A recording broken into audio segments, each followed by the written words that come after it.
को भाई ये भी 4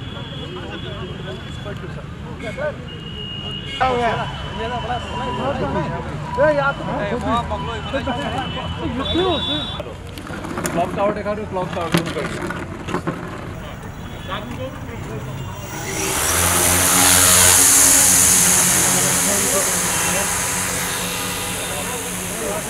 यहाँ पर वो पहले SKICC में आएंगे, वहाँ पर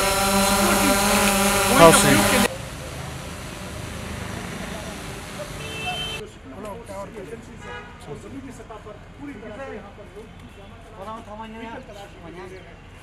अभी हम यहाँ पर श्रीनगर में है और श्रीनगर के बीचों बीच में यहाँ पर लाल चौक के साइड लाइन से रोड में दिखाते हैं ना, रोड में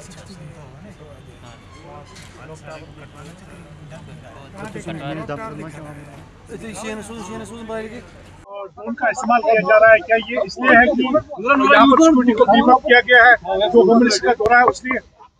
बेसिकली जो रिसेंट इंसिडेंट्स हुए हैं उसके बाद एक ड्रोन ग्रिड बनाने के लिए DG JNK के आदेश था।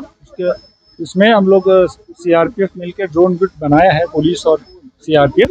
ड्रोन ग्रिड का मकसद यही है कि जो माइनॉरिटीज एरिया है उसको हम लोग कितना बेटर तरीके से प्रोटेक्ट करें। तो ये इसलिए भी है सर क्योंकि थोड़ा सा I want to know, is it for the home minister's visit और just comments from tomorrow? This will continue. This program will continue for some time. It's not basically for the. जिस तरीके से हालात कश्मीर में बने हैं, कश्मीर घाटी में, तो CRPF की अगर बात करें तो सिक्योरिटी फोर्स कितना सतर्क है और कितना सक्षम है इन चीजों को निपटने के लिए? इस तरह से सिविलियन किलिंग्स हो अभी मैं अभी ड्रोन के बारे में बताने के लिए आप लोग बुलाया, इसलिए ड्रोन के अलावा कोई चीज़ पे बात नहीं करें। तो ये सब पुलिस के काम है, पुलिस बताएंगे। कब तक कंटिन्यू रहेगी? ये अभी कंटिन्यू रहेंगे, सपोर्ट में रहेंगे। Thank you very much.